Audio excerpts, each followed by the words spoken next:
much less wishy-washy. Easier to understand, yeah. Okay, so starting our next chapter today, largely about oscillations, simple harmonic motion. Now, before we even jump into any of the chapter's material, I'm going to stress something that we've already covered a few times, and that's going back to uniform circular motion. What's uniform circular motion? It's you traveling around a circle at some constant rate, omega. Yeah. Now, the first time this came up, I went completely overkill, going into tons of depth, trying to prime you for this moment here now. So like coming across it again now, you would be more prepared. So let's just think about circular motion for a second. Here's you. You're that black dot. You're running around in a circle at some angular speed omega. With me so far?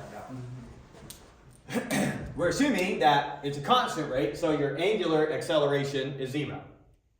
You're not speeding up or you're not slowing down, so your omega is some constant.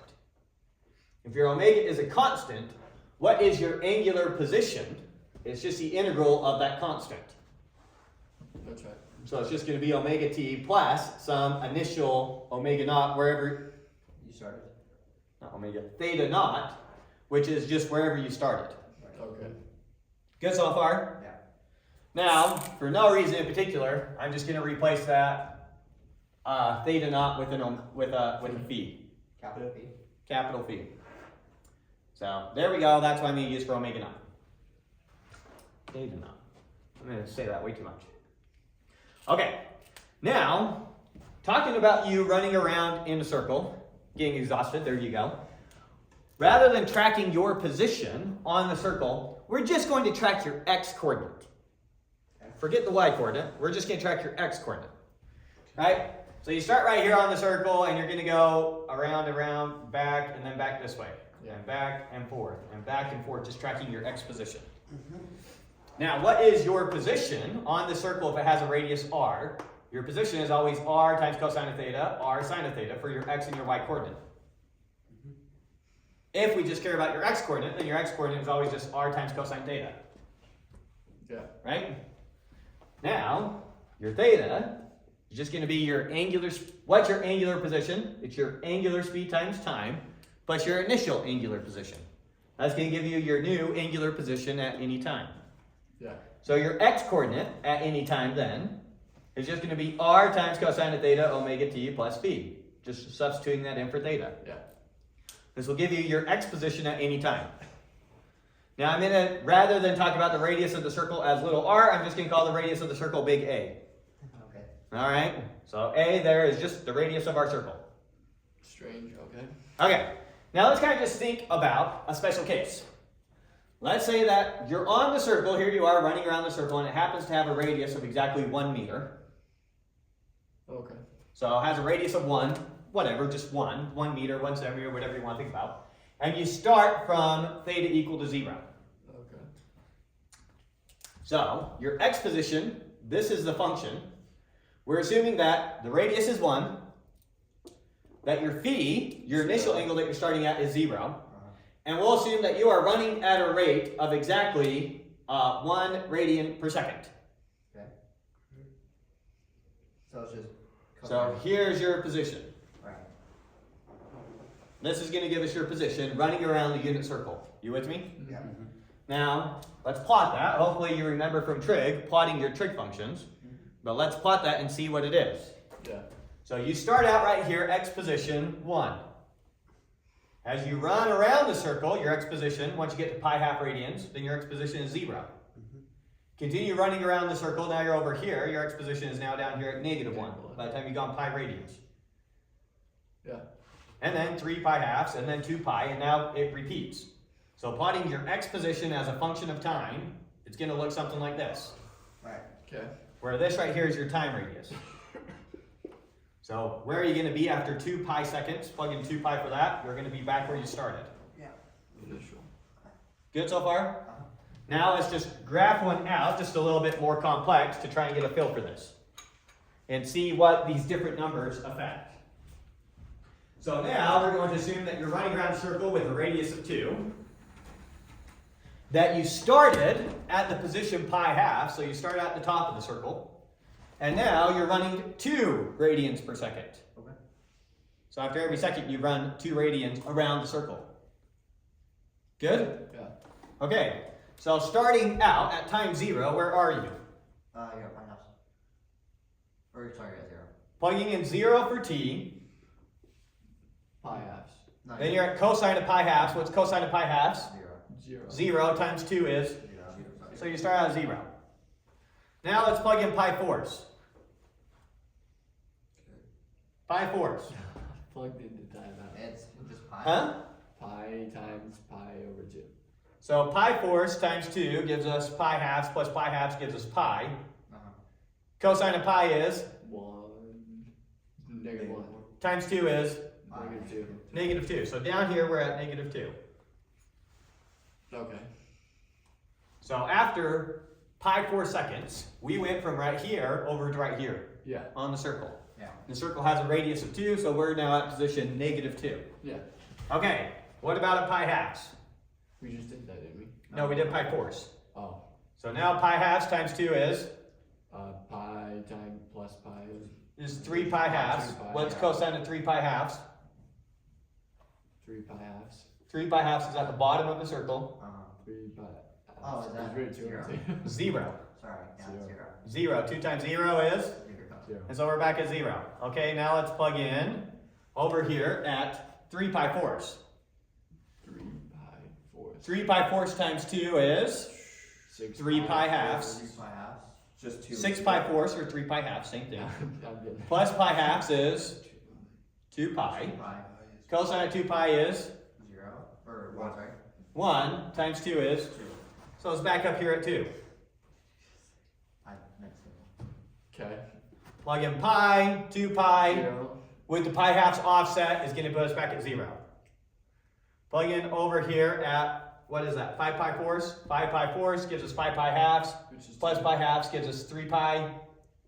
Cosine of 3 pi is back over here, remember, 1 pi, 2 pi, 3 pi. Negative 2. So back to negative 2. So we're back to negative 2, and then if we were to follow this out, 0, back here would be back up to 2, 0, etc. So the And amplitude if I can is try double. and draw this somewhat decently, wouldn't count on it too much. But I think you, oh, I missed it. Oh, Is no, that- that's right. I did that right. That's amplitude, right? So just Yeah, radius. and so you see, whatever the radius of the circle corresponds to what you called the amplitude of this wave. Yeah. Same thing. And then whatever our omega is there determines how fast we go around the circle. So it determines your period. Oh, time. No, not the time, omega. What comes before your t? Omega. So up here we had a 1 before our t. So that's just So one. we were going around, it took 2 pi seconds to go around the circle. Yeah. Now, since we have a 2 in front of the t, we're going to get from where we started, we're going to get back to the same position on the circle again. So notice we go through a full cycle of the Period. circle. The period now is going to be pi. Yeah. Yeah. So we're now getting through it in pi seconds. And then that pi halves just dictates where we start from. Okay, so that's great. Okay? So seeing how these functions give you a sense for the graph, but also see how it corresponds to going around a circle with uniform speed, uniform circular motion. Only measuring from an X or Y, you're saying. Looking at just its x coordinate. If we had just looked at the y coordinate, it would have been almost the exact same thing. But with sine wave? But with a sine. But a sine wave and a cosine wave are the same thing. Except they Just start shift it. opposite. Yeah. Don't they? Not start opposite. Sine starts at 0, cosine starts at 1. Why? Because on the unit circle, when you start right here, what's your y coordinate? 0. What's your x coordinate? 1. That's why. And what's the difference between sine and cosine? Your cosine function, cosine of theta plus pi halves, is equal to your sine function. Yeah. So your sine function is just your cosine function shifted pi halves. So these types of functions are called sinusoidal functions. Sinusoidal? Yeah. Why? Because they could be expressed as sine waves. Okay. We happen to use cosine. We could have re-expressed this with sine, The only difference would be get rid of that pi halves there, and then I could switch that cosine out with a sine. It's the exact same thing, and we would have gotten this exact same plotting. Sinusoidal. So a sinusoidal function is a function that just has either a sine or a cosine showing up in there somewhere. Right. And it doesn't matter which you use, they're the exact same thing, just shifted some. So it just changes your shift. Good so far? And you'll notice your y-coordinate, it gives you a similar type shape. Your y-coordinate starts out at 0, it goes up to 1, 0, -1, 0, 1, 0, -1. Or if we had a radius of 2, then it would be going 0, 2. Exactly. 0, -2. Perfect. What does a sinusoidal function look like squared? Sinusoidal. Can we square it? Like, what does the function of a sinusoid look like? It's going to look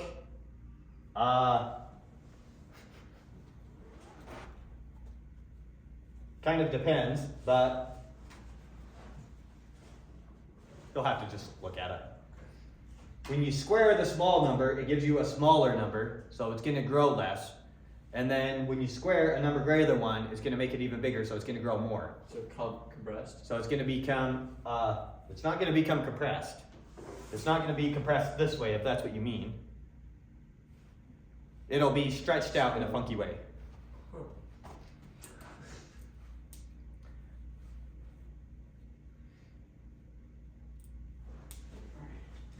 Okay, anyways.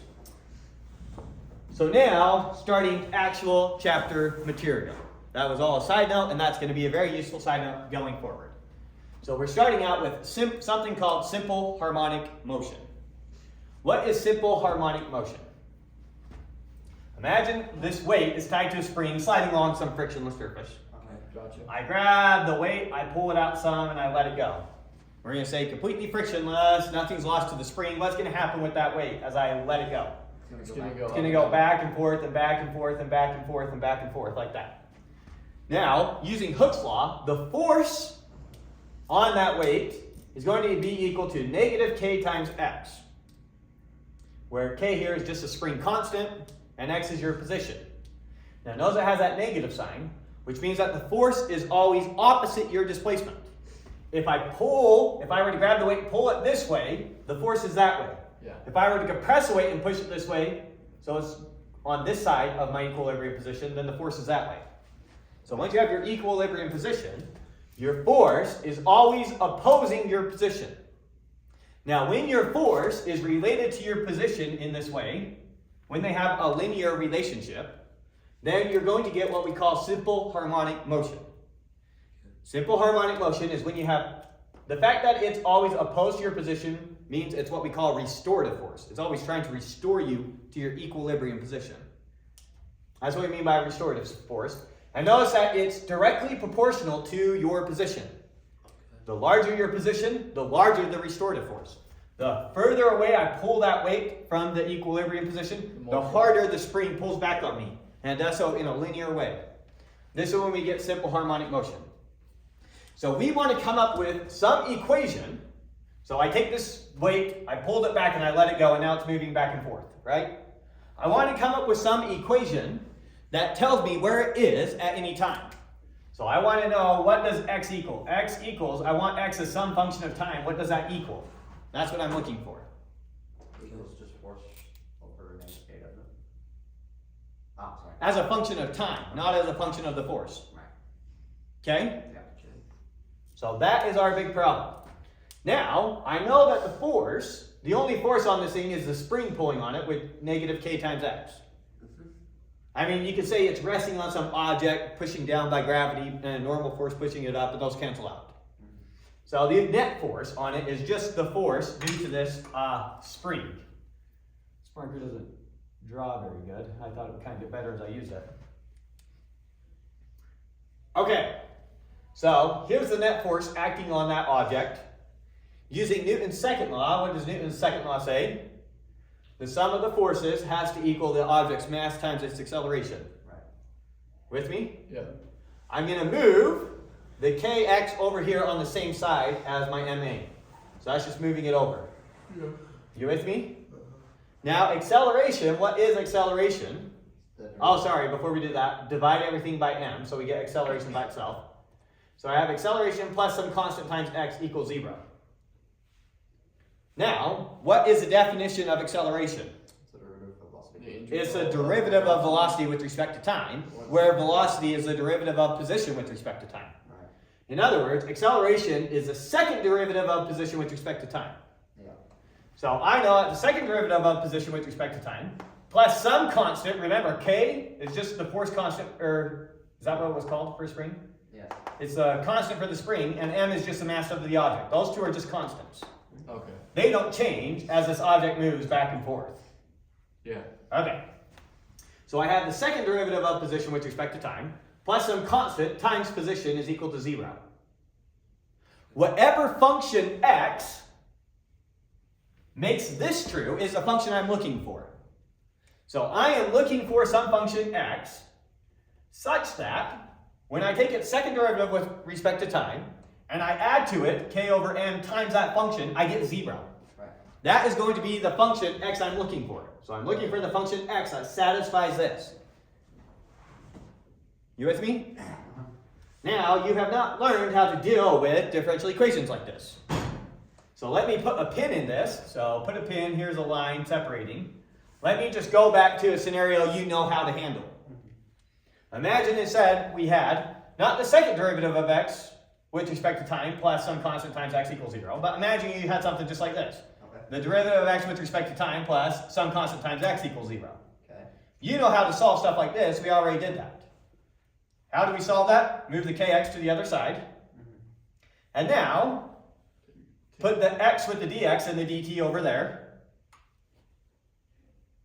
You with me? Okay. And now integrate both sides. What's the integral of 1 over x? The natural log. Natural log of x. What's the integral of a constant times dt? Just that constant times t, and then plus some constant when it's all said and done. Oh, yeah. So you see how I just integrated both sides? Now to get rid of that natural log, I'm going to do both sides raised to the e power. The e cancels out the natural log over there, leaving me just x. And then we have e to all those. And then e, this is the same thing as times e to the c, which is just your initial position. And there you go. So that is differential equations as far as we went in calculus. Are you allowed And we did to this for split like population growth was an example where we did this. that? Are you allowed to split that? Well, this is your answer. This x naught here is a constant. So now I have my position as a function of time. We have everyone. There's no class next week, by the way. No class next week? Yeah, it's a Shakespeare festival. Thank you. Oh, there's no class next Monday either. Oh. It's President's Day. Okay, thank you. Oh, that's right. Ugh. No class at all next week. Good to know. As a side note, you guys know where Ruth is? Ruth. She's my discrete math kid. I can call her for I need her test. Oh, that's right. All right, thanks. Are you allowed to take Sure, I remember to do that. T and move it over? Is that Look, constant t. You give me the time, I can plug it in, and now it gives me the position. okay? That's all we're looking for. We're looking for position as a function of time. I want something over here, so if you plug in the time, it gives me the position. Yeah. Now, if we had something that looked like this, then we know how to work with it. Yeah. We have something that looks like this. Well, I'm just saying you have your dx dt and you just move your t over. Is that legal? Yes, it's legal in physics. How do you do the math? How does that even More precisely, but you can still get away with it. So You just have to be a little let's bit more just careful in your reasoning. We're not going to worry about that. Okay. Okay, but the point is, this is stuff you know how to do, this is stuff you've done. Yeah. This one has a second derivative, not a first derivative. You just take You've never messed with this before, you don't know how to do this. You would learn how to solve this when you take differential equations, that's a class you will take. But, now we're going to guess at a solution. Okay. Alright, that's what we're going to do. Now notice what this spring is doing, this weight is doing. back and forth. It's just moving back and forth, back and forth, back and forth. And we notice that that's very similar to when we just track the x-coordinate over here. It's the same thing. It's kind of the same thing. Kind of. Kinda. They seem related, so we're going to guess. Alright? So, if we were to guess that our x is going to be something of this form. I have no clue what the a is going to be, the omega, the t, or the phi. But if I guess it's somehow related to this, I'm going to guess that my solution, whatever that x is, looks something like this. Complete wild guess right out of left field. Turns out I'm a very good guesser. Okay, if this is our x, remember, it's got to satisfy this equation. So we're guessing maybe it has some sort of form like this, but then we'd have to satisfy this equation, so we need to find its second derivative. Yeah. So here's x, now I'm going to just take its derivative with respect to time. So here's dx dt. What's the derivative of cosine? Sine. Negative sine. Sine. What's the derivative of sine? Cosine. Cosine. Okay. Okay, so the derivative of cosine is negative sine. And chain rule, we have a t times a constant in there, so we need to multiply by whatever that constant is. Yeah. So this is just a derivative of that. Okay. Now you take the derivative. Good so far? Yes. Okay, now we've got to take the derivative again. When we take the derivative again of this, what's the derivative of negative sine? Negative cosine. Derivative of sine is cosine, and then the negative you can think about is just constant, so it's just still there. And then once again we have the omega t in the middle, so doing the chain rule we have to multiply by an omega again. So squared. Okay. So we get negative omega squared times a cosine omega t plus phi. But notice that this is just x. So your acceleration is just equal to negative omega squared times x. And you might remember, clear back to when we first did uniform circular motion, Can you say that again? I showed you how r in general, or sorry, your acceleration vector in general in uniform circular motion was equal to negative omega squared times your position vector. And so this is just a special case of that, just following the x coordinate. How did we get rid of the cosine part again? Sorry, That's just equal. this Yes, that. is x. Look at the top. Okay. Good? Yep. Okay, so just a special case of what I proved to you the first time that we came across uniform circular motion. I was in like lecture 3 if you want to go back and watch that. This is just following one of its two coordinates, and it still holds. Why can't we just take two derivatives from that top? Sorry. From this, From the LG equation. from this. Yeah.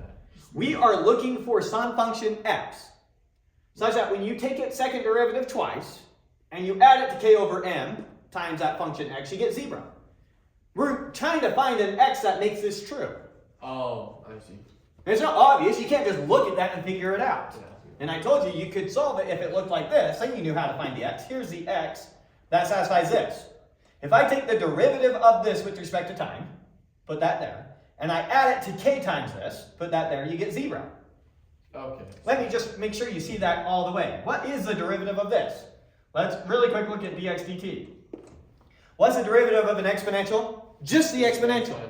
So this is still just going to be equal to x naught times e to the negative k times t. But now, chain rule, since our t is multiplied by negative k, here we got to bring down a negative k. And so this is equal to negative k times that. Here's dx dt. So that's dx dt. Let's add. So now let's take dx dt and add to it k times x. What was our x? This. Add to it k times, now I'm going to write x right here. Not plus, times. So here I just readily wrote dx dt plus k times x. That's what I have written here. What does that equal? 0. 0. Yeah, 0, yeah. Yeah, they perfectly cancel each other out. We found the x that satisfies this equation. Our job now is to find the x that satisfies this equation. Yeah, I see. And we don't know how to do it like we knew how to do this one.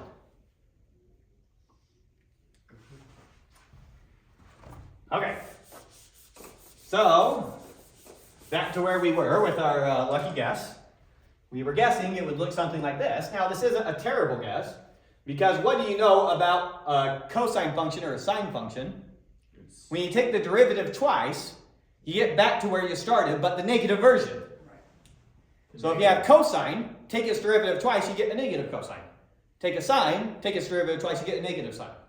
So it's not a completely out of the blue guess. There's a reason that we can come to guess this thing. Because you're looking for something that adds up to 0. Right. Sorry. Anyways, so here's our acceleration. So I got my acceleration, I got my x, where this is my guess at x. With me so far? So now let's plug it into that equation and see what we get. So I'm plugging in right here. I'm plugging in my A and I'm plugging in my X. Let's see what we get. So, dx squared then, the second derivative of x with respect to time plus k over m times x is going to be equal to, substituting in for our acceleration, negative omega squared times x, plus km times x, equal to 0. Okay. Now that isn't quite 0. Why isn't it 0? This term is a negative omega squared, this term is a k over m. What does omega have to be to make this all work? Negative square root of k over. We'll move this to the other side really quick. So you get k over m times x is equal to omega squared times x. Divide both sides by x and you get omega squared is equal to k over m, or omega is equal to k over m. So, this equation is the solution when omega is equal to the square root of k over m. So, a times cosine omega t plus phi is the solution where omega is equal to k over m. Just to be super explicit, what exactly am I saying is the solution? I'm saying the solution is x equal to a times cosine of the square root of k over m times t plus phi. That is the solution. You take that equation, you plug it into here, and you'll get 0. So there's our solution. This is giving us the position of this object moving back and forth at any given time. Sweet. Where this thing right here is functioning the way our omega functions over here. What's the speed? Kind of its angular speed. Now, angular speed is what we say when you're moving in a circle. When you're just moving back and forth like this, we call the omega your angular frequency. The two are very closely related. Angular speed is moving in a circle. Angular frequency is you're moving back and forth. Angular frequency, okay. So that's the only difference, but they function very, very similarly. Your angular frequency is still telling you how quickly you're going back and forth on this thing. Okay? Yeah. So now let's analyze this for a second. This is saying that your angular frequency is dictated by your spring's constant, force constant, and by the mass. If I have a stiffer spring, would we expect you to oscillate faster or slower? Faster. The stiffer the spring, the faster you oscillate. Oh, yeah, okay. Imagine you have a very loose spring, then it just kind of wobbles. Do, do, do. Very stiff spring makes it go faster. Okay. Now what would make it go faster? What would make it go slower? If I make the mass way bigger, Slower. then that's going to slow it down. And so that's what this is saying. Your angular frequency, it's going to go faster if you have a stiffer spring, and it's going to go slower if you have a bigger mass. Now, what is the mind-blowing thing about this? That directly correlates to circular motion. That it directly correlates to circular motion is one mind-blowing thing about it, but There's no X or Y. there's no X in this. There's no amplitude showing up in this thing. Oh, yeah. In other words, if I take my weight on this spring and I take it and I pull it back and I let go and it just goes back and forth, do. You take your weight spring, you pull it back and you push it as hard as you can. They're going to have the same angular frequency, which means that their periods are going to be the same long. As long as it takes mine to go back and forth to where it started, it's going to be the same as how long it takes yours to go back and forth to where it started. And so it doesn't matter where you started out, it doesn't matter how hard you push it to get it going, as long as it's an ideal spring and you're not deforming the spring or anything like that, Right. then the period is going to be the same. So the angular speed here, or the period, or the frequency, whichever way you want to think about it, is simply a product of whatever the spring constant is and whatever the mass is that you have attached. Nothing else matters. Okay. Good so far? Yeah. Okay. And now your definition for your angular frequency, your angular frequency. Your angular frequency is just 2 pi times your frequency. Right. And how does that? Well, It functions exactly the way that you know and love. It's just that over here we were talking about angular speed. Now we're technically talking about something different. So what's frequency? Frequency is exactly what you know from your trig class. Your frequency is how many times it goes back and forth in a second, or your period is how long it takes it to go back and forth. So frequency, we've already had frequency defined for us before. Frequency is just equal to 1 over period. You said the same thing twice, didn't you? No, you didn't. Frequency. Frequency is 1 over period. What's the difference? Period is 1 over frequency. Let's give you intuition for the both of them. Say I'm going around this circle 5 times every second. Okay. How long does it take me to go around the circle once? 1/5 second. 1/5 of a second. If I can go around it 5 times in 1 second. Okay, yeah.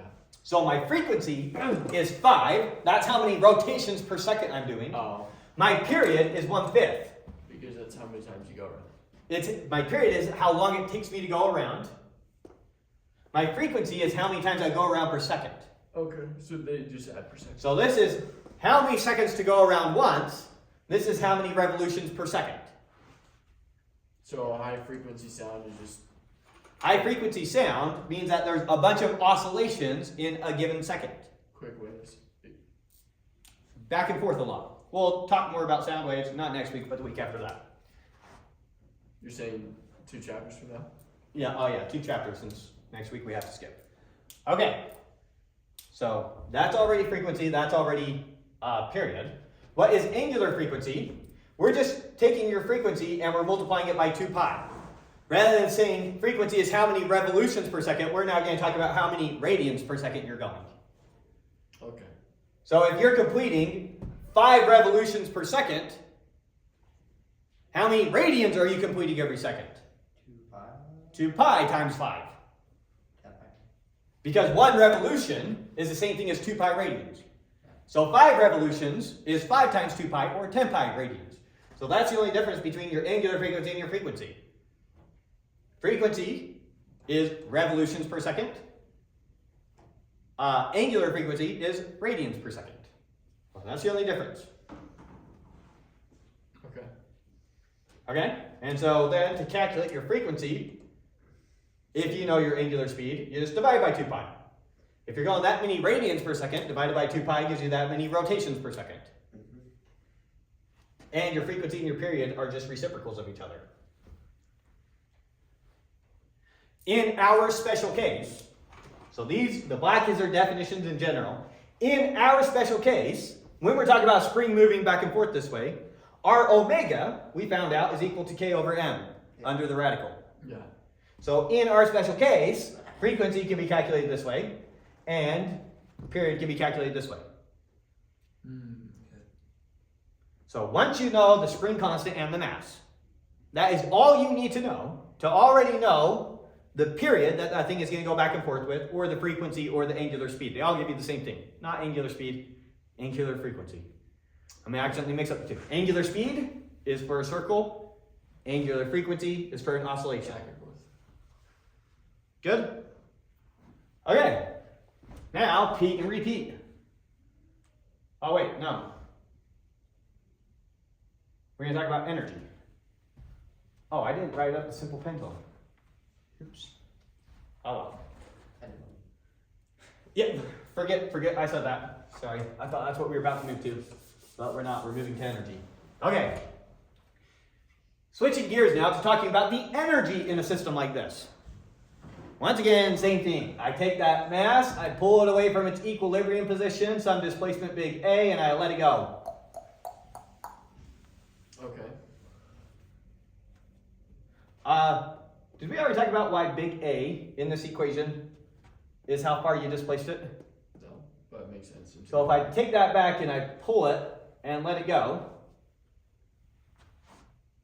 then notice what is the biggest my displacement can ever be. It's however far over I went, which is our amplitude here, which is the biggest what's the biggest cosine of something can ever be? 1. 1. So the biggest x can ever be then is A, or negative A. So it's going to go back and forth between negative A and A. Right. Not sure if I made that as clear as I should have. Okay, can you think of anything else that I might not have made clear? How does the phi come into the picture on this? That's just. Aren't we always starting at an initial angle at a phase angle is what they call it, 0? No.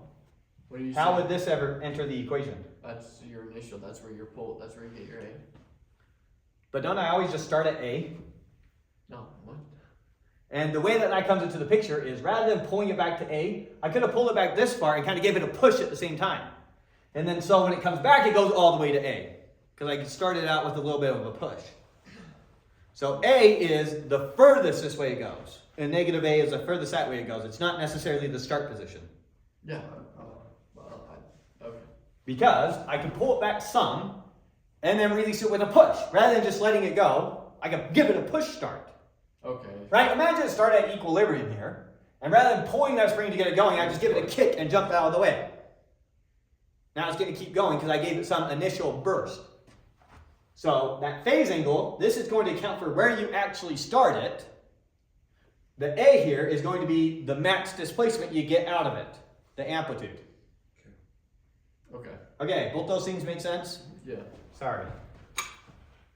Okay, so now let's talk about the energy in the system. We've already talked about energy in systems like this. How do you calculate the energy? The kinetic energy plus the potential energy. Yeah. Right? And so, the energy in the system, the mechanical energy is what we called it, is just going to be its potential energy plus its kinetic energy. What's the potential energy of a spring? We've already calculated this. 1/2 kx squared. Plus 1/2. We good with that? We don't need to re-see it, or do we need to re-see it? We're good. Easy enough to do real quick. Good.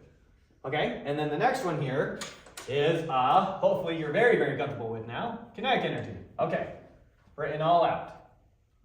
Good? Okay, now let's write that for our specific case over here. Okay. All right, so U is equal to 1/2 kx squared. The A is squared and the cosine function squared. That's all that changes. Good so far? Mm-hmm. Sure. Plus 1/2 velocity squared.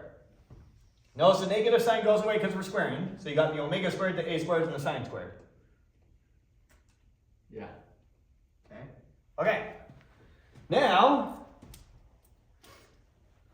what is omega squared? In our special case, since we've got an oscillating spring, what is omega squared? Okay, we're around. It's just k over n. Oh. Yeah. In our specific case, when we're talking about this oscillating spring going back and forth, Yeah. then omega squared is k over m. So what is k over m times n? Just k. So m times omega squared is just k. So I have 1/2 k a squared cosine squared plus 1/2 k a squared sine squared. Pull the 1/2 k a squared out of both terms, and what do I have? Cosine squared of some input plus sine squared of that exact same input. What is cosine squared plus sine squared of the same angle? 0. 1. 1. Remember, we re-derived that for you last time with a quick Pythagorean theorem on the unit circle. Yes. Yeah. Yeah. Okay. So Pythagorean theorem, that's a 1, and so there you go. The energy in that system, assuming that you're not interfering with the system, no friction, nothing like that, so no energy's leaving the system, is just equal to 1/2 ka squared. Once again, it's completely determined by the amplitude of the spring now, and then whatever the spring constant is. The amplitude of however its max displacement is. Yeah. Now we could have actually derived this much easier than that. Let's go over the easy derivation. If energy is not lost in the spring, then, yeah, if energy is conserved, then energy is conserved, it's not changing. So we can just look at the energy at one time, and that gives us the energy at every time, since the energy is not going anywhere. Right. So let's just look at the energy when the mass happens to be exactly lined up at A. So it's going, and it reaches that peak point right when it stops and starts going back. It's just your kinetic. What's your kinetic energy at A? 0. 0, it's not moving, so it's just your potential. So it's just 1/2 k times whatever your x position is squared. What's your x position at A? A. That's what we mean by A, your x position. And so it's just 1/2 ka squared.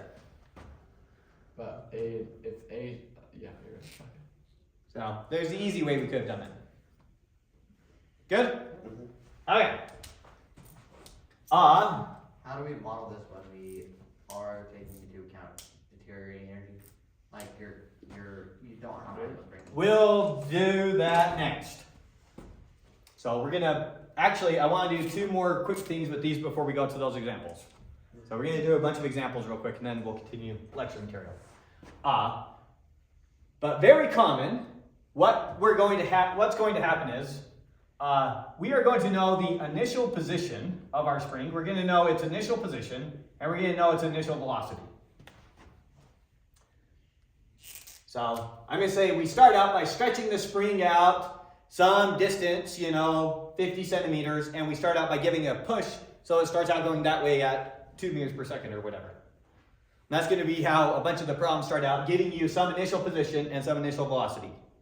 Your job then is going to often be to find this actual equation. But no more variables. You need to actually say the A is this, the omega is this, and the phase angle is that. Yeah. Now we already found out how to get your omega. That's just the square root of k over m.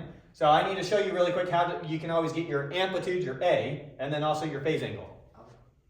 With me? Okay, so let's find those 2. So we'll do the phase angle first, because why not? So for your phase angle, we are going to look at the ratio of your velocity over, your initial velocity, we can do that. We're assuming that these are your known quantities. Yeah. Your initial velocity over your initial position, but I'm going to want omega with your initial position. I know this seems kind of random, but you'll see why here in just a second.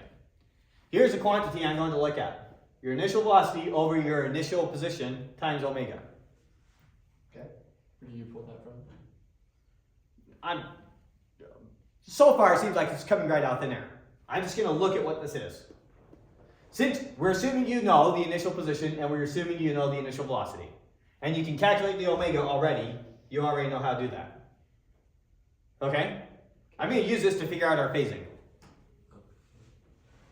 So you know your K, your M, your X, and your B.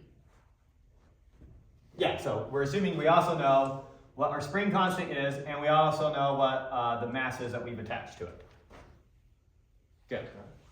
Okay, so now let's write out what this is.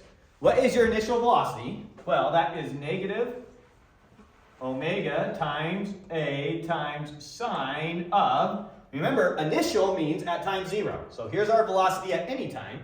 If I plug in time 0, then my only angle is phi. So sine of phi, and I don't need my parentheses, if you're okay with that. Good so far? Yeah. Okay, now let's look at this over x naught and omega. I'm going to write the omega first, and then times x naught. That's just going to be A times cosine of phi. Where do you get that? Just plugging in times 0 for x. What is x naught? It's your position at time 0. And then that omega is just that omega. Why is it cosine? Position? The X. X. Oh, you're saying your other one's Y? No, this was velocity. So why is it? Position. Y? Velocity is right here. Plug in 0 to this for your time. And you get that. Remember, we did that derivation. Plug in 0 for x. So this term goes away. That's just A cosine of phi. And you get that. And you get that with the omega there. And now you can see why I put the omega at the bottom, because what does this all equal now? The omegas go out top and bottom, the a's go out top and bottom, and we're left with Sine of theta over cosine theta. Tangent. tangent minus tangent of Oh yeah. Sorry. phi. And so now I can find phi. That was our whole goal. I said first we're going to find the phi, or phase angle, and then we're going to show you how to find amplitude. So it's a negative arctangent of that? Not negative arctangent, that's not a thing. Move the negative first, then take the arctangent. Okay. So it's going to be the arctangent now. So phi is going to be the arctangent of negative this thing. Okay. So if you have your initial position and your initial velocity, and you know how to get your omega. You either have it or you have a way to get it. You can now calculate your phase angle. And so that helps you figure out basically, well, there's your phase angle, just like you can write down exactly what x is now as a function of time. Except for now we still don't know how to get the amplitude. Yeah, you can just rearrange the equation, can you? Just all those other ones you know. Well, you gotta come up with a way to calculate the amplitude. He's saying just rearrange. Just rearrange the equation. Oh, I guess you can't if you don't know X. You do know X. No, Oh, you know X now. we need a to figure out x. Yeah. All we know is x naught, whatever that is. Okay. Good? Yeah. Okay, so now let's figure out a. How am I going to figure out a?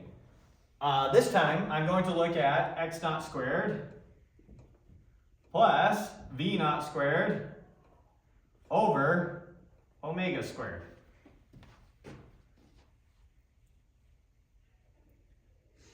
With me? Uh-huh. Again, we're assuming that you know all those values. Okay. Yeah. What does this give me?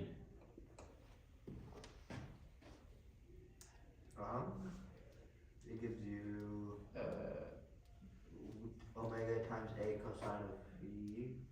X naught squared is going to be just plugging in 0 for this squared. So this is going to be a squared times cosine squared of phi. That's my x naught squared. And then we're going to have plus our initial velocity squared. So that's going to be this squared when we plug in 0 for t. So we're going to get plus, because negative times negative is positive.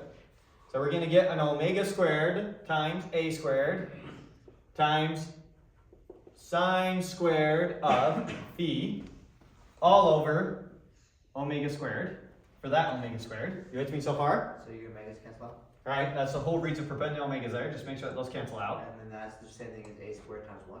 Which is the same thing as a squared times 1, which is the same thing as A squared. a squared. And so now you see how to get your amplitude. A is just equal to the square root of your initial position squared plus your initial velocity squared over omega squared. Sweet. Good? Yep. Okay. Now I think that's everything I want to do before moving on to example problems. So the whole chapter. No. First chunk of lecture. Now we're going to do example problems for first chunk of lecture, and then we're going to do second chunk. It's just all I had written up in the time frame I had. What's that? I said I see. I thought you guys are already looking pretty tired, so maybe we'll have to do a break after these examples. I didn't have my coffee today. Bad move. You have the devotional talk this morning, come stick it out. Tuesday's the only day you need your coffee. That is actually so true. The only day we use our brain. Yeah. Well, some of you also have to think on Mondays. Maybe. Yeah, that's fair. Okay, I can so see the pictures. get my calculator. Since we're doing a bunch of example problems now, hopefully I remember to bring it. Nice.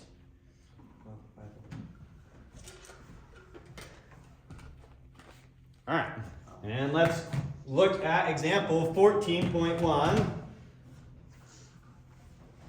Let me scroll to it. That's 14.2. 14.1. All right.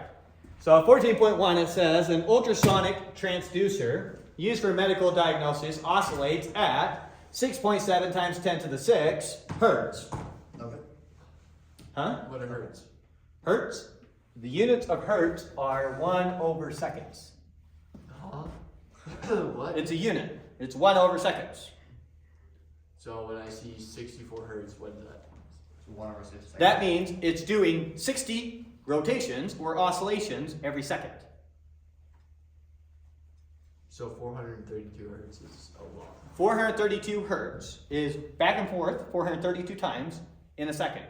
That's so. Or if you're talking about circle, going around the circle 400 and whatever you said times in a second. It's your frequency. And what is like radio waves at? Hertz. Okay, we'll talk about electromagnetic waves later. Okay. Right now we're talking about these ultrasonic waves, sound waves that they use for whatever medical procedures they have. Here's what is in hertz. Now the question is, what is the period then? If it's 1 over. Yeah, so it's just going to be 1 over that. So period is just a reciprocal of frequency. So 1 divided by 6.7 times 10 to the 6. And that comes out to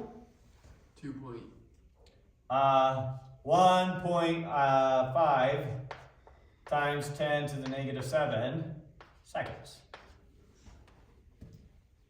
That's how much time it takes to do one, whatever it is.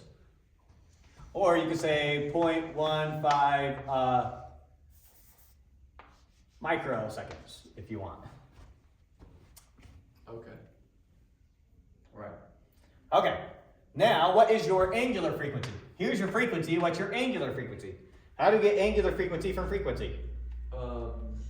You're just 1 over t, so 1 over that number. No, 2 pi over t. frequency, this is how many rotations or cycles. This is how many cycles you get every second. Yeah. What is angular frequency? It's how many radians you get every second. Times that by 2 pi. What's bigger, a cycle or a radian? That's like Radian.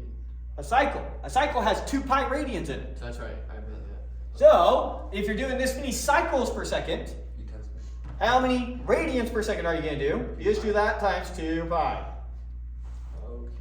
And it comes out to 4.2 times 10 to the 7. 4.2 times 10 to the 7. And now this is going to be radians per second.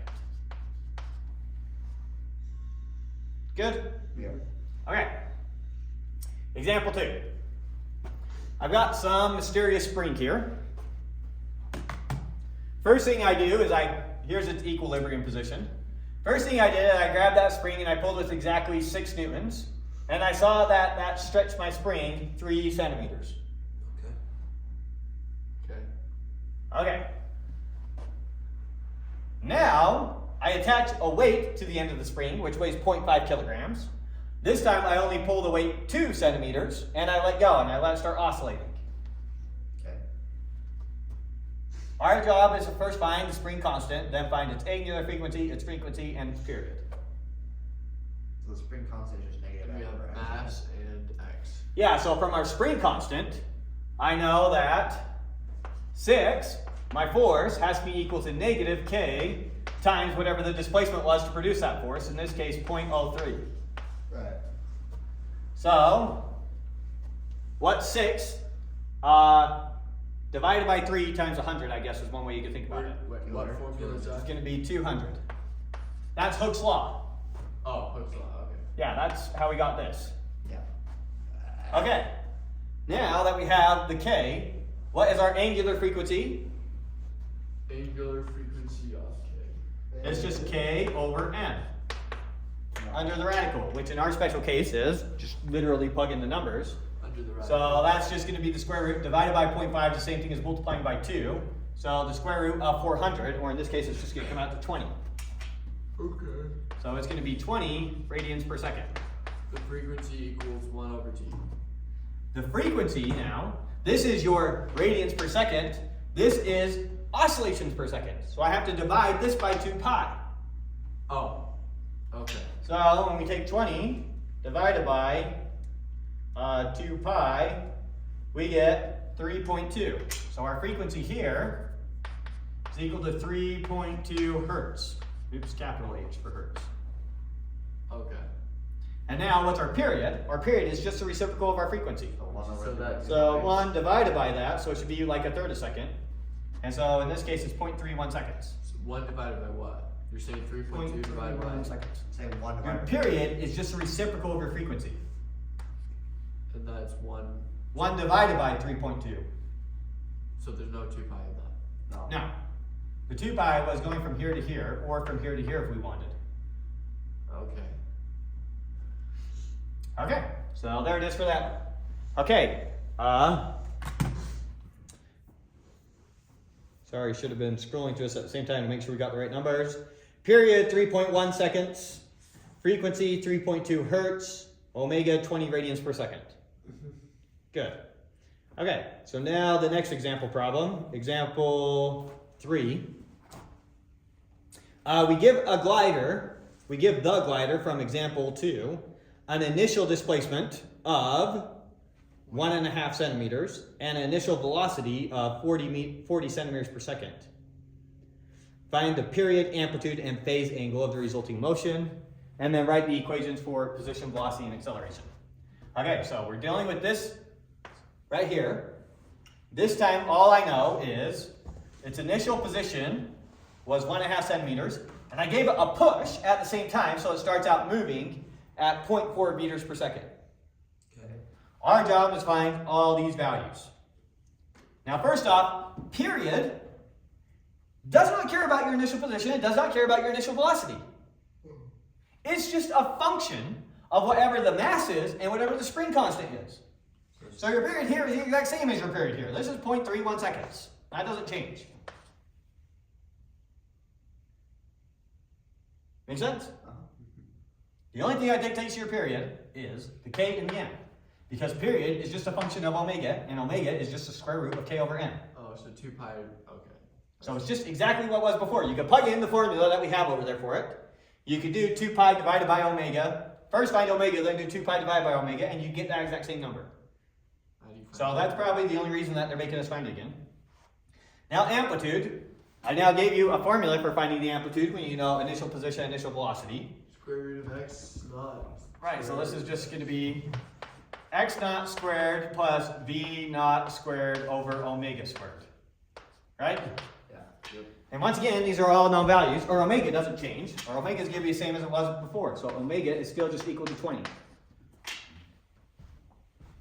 Okay. Because your initial position and your initial velocity don't change your omega. The only thing that dictates omega, shockingly, just the spring constant and Dash. the mass. Good. So now we're looking at the square root of x naught was 0.05. 0.015 squared. And we're going to add that to your initial velocity was 0.4 divided by Wait for 20, and then square that whole thing. And I get 0.025. Can you square your velocity separate? So this is 0.025 meters. What? Did you square your velocity in the calculator?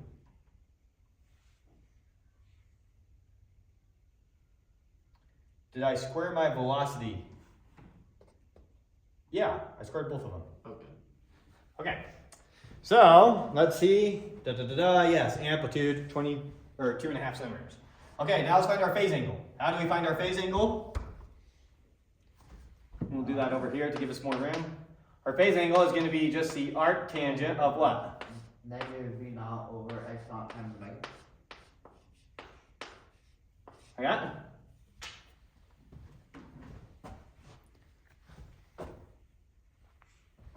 No, it should be x naught. Not k. Yeah, not. Oh, x naught, not k. I was going to say, it's got to have an x naught in there somewhere. Okay, so now let's plug that in. I'm going to give it in radians, not degrees. Arc tangent of negative, what was our velocity? 0.4. Divided by, x naught was 0.015 times omega was 20. And I get negative 0.93 radians.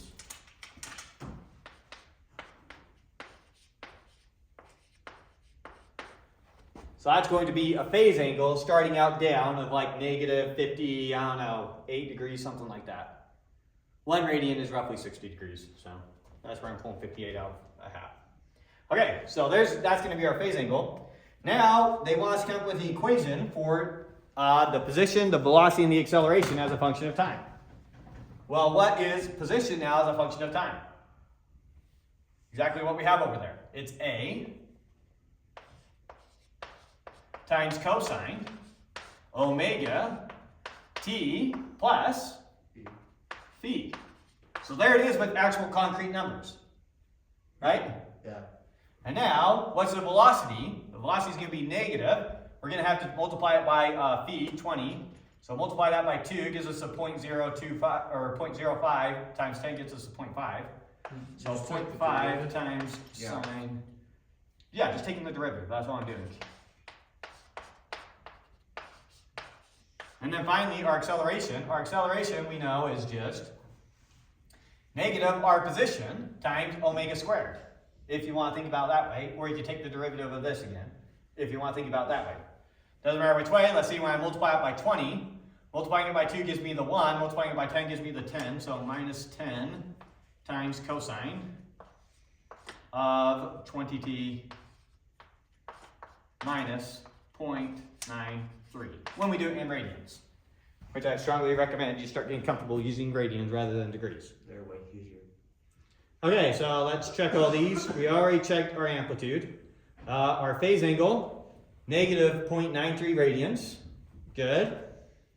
Our position function, the coefficient was 0.025. For velocity, it was negative 0.5, and for acceleration, negative 10. Where's your Good. exponents for that? What exponents? There are none. You take the derivatives, right? You pull down the exponent. It's subtracted by 1. That's when you're taking a derivative of something to a power, Yeah. not a derivative of a trig function. That's why. Oh, I was like, okay. Derivatives of the trig function is very different. That's right. I remember. Okay, so let's move on now to example 4. Where's the rest of the lecture? Invisible ink. Okay. Find the maximum and minimum velocities attained by the oscillating glider in example 14.2. Okay, so we're using this same glider. We're going to find the maximum velocity and I guess the maximum acceleration. So let's do that first. Are we looking at the critical points? Critical points, kind of. Not really. Critical points would be when the velocity is 0, if you want to think about it in terms of when the derivative of the function is 0. Yeah. Okay. Oh, I see. But when is our velocity at its max? When x is 8. Yeah, no. We didn't really come up with a function for this. So notice so far, 0. When x over is there 0. we already have a function. When you know x, I know acceleration in terms of x. Acceleration in terms of x is equal to just negative omega squared x, right? Yeah. I don't have a function for velocity in terms of x. I should have done that derivation for you over there. So for any x, you can now get its velocity. There we go, don't we? It's just the derivative of position. We did the velocity at any given time, Oh, but not for any x. but not for any x. So I want to really quick come up with a function that gives me the velocity for any given x. Okay. You with me? Can you integrate that or no? That's integrated with respect to x. Would that work? No, because acceleration is we'd have to somehow integrate this with respect to time. Oh. And then, yeah. Okay. So we're back to where we started. So we're going to use energy considerations. Okay. So I know that the total energy in the system is equal to 1/2 Ka squared. That was our last derivation. Uh-huh. And this always and forever has to be equal to its potential energy plus its kinetic energy. Alright. And then you see that this is going to be a function that relates my velocity to my position. So now I'm going to just solve for velocity, and that will give me it as a function of position. Okay. Okay, really quick, multiply everything by 2, so that just gets rid of all our 1/2s. I'm going to move this to the other side and factor out the k. But I'm going to write my mv squared first because I'm ultimately solving for v. So this is equal to, factor out the k of a squared minus x squared. Divide by m and then root. Divide by m, take the square root, perfect. And so we just get that our velocity then is going to be equal to k over m times a squared minus x squared, all under the radical. Okay, that gives me my velocity at any given position. Right? Yeah. Okay, so now back up to our problem. What is my max velocity then? My max velocity happens when we're at position 0. Right? This thing's oscillating back and forth. It's going this way, it slows down, stops, starts speeding up, reaching its max speed at the equilibrium position, and then the spring starts slowing it down until it stops. Right. Or just looking at the equation, when is this number the biggest? When x is 0. Okay, so plugging in x0 into this equation will give me my max velocity. And so my max velocity is just going to be equal to the square root of k. We're still dealing with the same spring, so our k is still just 200, divided by m, 0.5, times a squared. Our amplitude is equal to, in example 2, we started it at 0.02 meters and let go. So here's our amplitude. 0.02 squared, and then minus 0. And when I do all that, it comes out to 0.4 meters per second. Or sorry, that's up here. So our max speed is 0.4 meters per second. And our minimum speed then is obviously negative 0.4 meters per second. Your minimum speed when you're going in the negative direction. Weird. Sorry, minimum It's not velocity. speed. Yeah. Minimum speed is- velocity, Speed, okay. not minimum speed. Your minimum speed is 0. Your Right. minimum velocity is negative 0.4 meters per second. Your maximum velocity is 0.4 meters per second. Gotcha. Okay, and now what's our max acceleration? Just looking at this equation. So when is your acceleration at its max? Remember, what's causing acceleration? The actual. The force. And so when is the force at its max? When it's all the way out. When it's all the way stretched out, that's when the spring's pulling back the hardest, and you have your max acceleration. Right. With X is A. Yeah. So when x is a. And so our max acceleration is going to be omega squared. Our omega in this case was 20. So it's going to be 20 squared times whatever our a is, which is 0.02. Yeah. So what is that going to be? 20 divided to 100 is 0.2 times 2 is, Divided to 100. oh wait, omega squared. Okay, that's not as, let's just plug it in so I don't accidentally have off by a decimal place. It's negative. So 200 squared times, 200. 20. Omega it should be 20. I was looking at k, thank you. Yeah. Should be negative. 20 squared times, it's going to be positive because really, Oh, yeah. your maximum acceleration is when you're here. That's when you're being accelerated in the positive direction. And your minimum acceleration is when you're here. That's when you're being accelerated in the negative direction. And so that is why, sorry, should have mentioned that when you look over here. Notice that our acceleration function is the same as our position function, just negative of it. Yeah. So your max positive position is your max negative acceleration. Your max negative position is your max positive acceleration. Oh. So they're related to each other by some constant, but then negatives of each other. Interesting. Okay. Okay. Anyways, keep going to plug this in and stopping. Now I push some random buttons on my calculator. So we are looking at this one, 20 squared times, what's our amplitude? 0.02. 0.02. So 0.02 gives me 8, and that's meters per second squared. And then my min is giving me negative 8 meters per second squared. Right? And now they wanted us to do this again, find the velocity and the acceleration when we're at half the amplitude. A over 2, or in our case, 0.01. Same thing, just reverse. Same thing, just repeat. So now, what would our acceleration be at that point? Omega squared, so 20 squared times 0.1. So obviously, acceleration has a linear relationship with position. Yeah.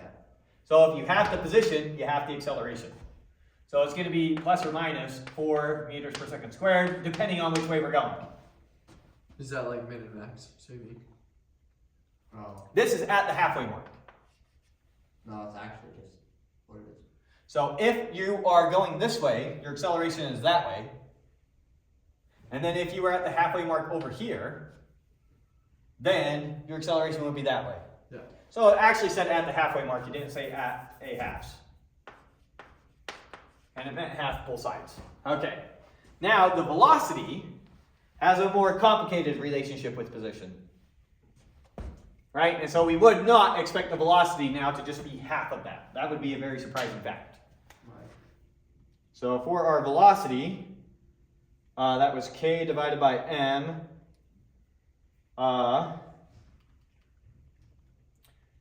times amplitude squared minus position squared.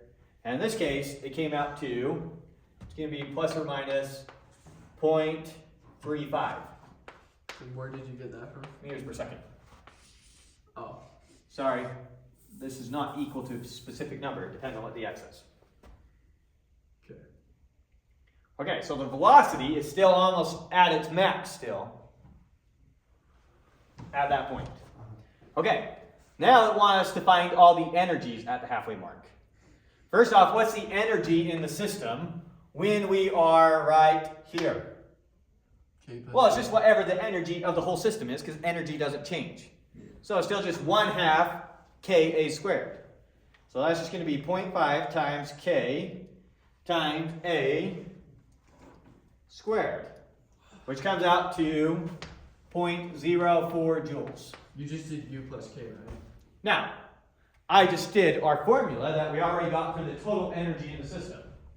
Is always 1/2 Ka squared. Oh, that's what you're looking at. Okay. Now it wants us to find out what portion of that is in potential energy and what portion of that is in kinetic energy. We can't do that. We can do that. Because I have its velocity there, so I can get its kinetic energy, and I have its position there, so I can get its potential energy. So now, for its kinetic energy, that is 1/2 times its mass, which is 0.5, times the velocity that we calculated here, squared. And that comes out to 0.03 joules. And now, calculating its potential energy is equal to K, which is 200, times 0.5 times 1/2, forgot to do the 1/2 first, times its position squared, which is 0.01 squared, comes out to 0.01. So the author chose numbers that rounded all nice for us, and so you see that the kinetic energy plus potential energy came out to total energy. Where did you get those formulas for those? The formula for K and for U, Yeah. kinetic energy is always and forever 1/2 mv squared. Potential energy, when we're talking about a spring, is 1/2 kx squared. It's exactly what we wrote when I was doing my derivation over here. But how did you get those numbers? Like, what is it equal to? So I was calculating the total energy in the system when we are at this halfway mark. When we are 0.01 meters away from equilibrium. So at A. Not at A was 0.02. Well, then they have. Oh. So I was why calculating did it you put here. 1? If we did it here, then my kinetic energy would have been 0. Yeah. I did it right here. So we had kinetic energy, And potential energy. and we have potential energy. But, so that's an arbitrary number. I did it at exactly 0.01 meters. But couldn't you have done at negative 0.01? Yes, and we would have gotten the exact same answer if I did it over here at minus 0.01. So you're just trying to avoid the A's. No, that's what the specific problem said. It says at the half point, find those values. Oh. At halfway between your max value. Okay, I see. Okay, good? All right, let's continue with lecture now. Moving on to what is called the simple pendulum.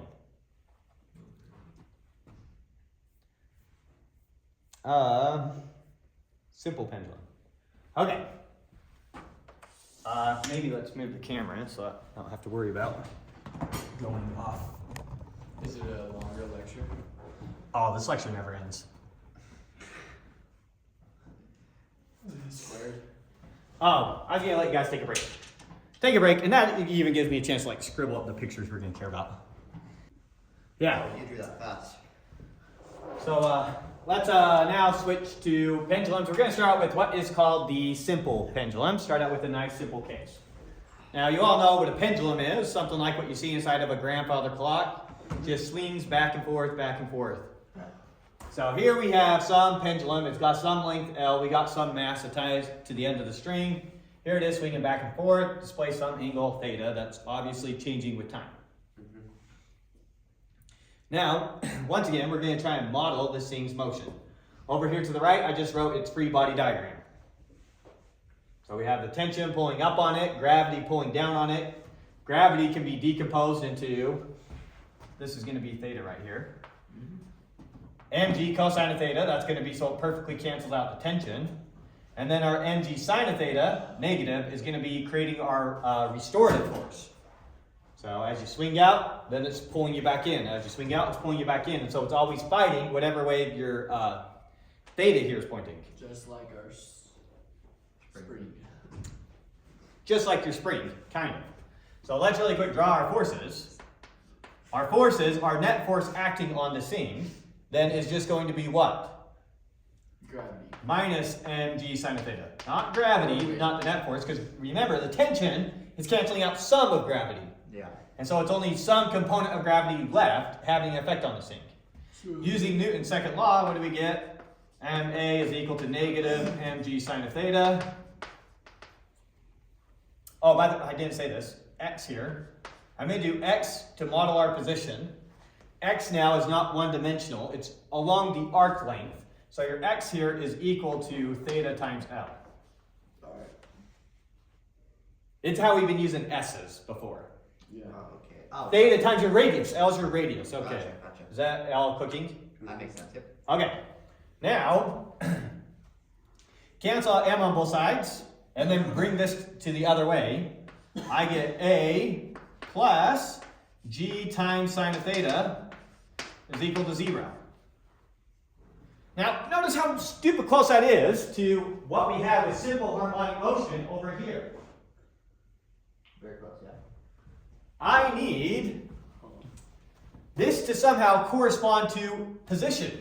If this were acceleration plus some constant times position equals 0, then this is simple harmonic motion and we know how to go about solving it.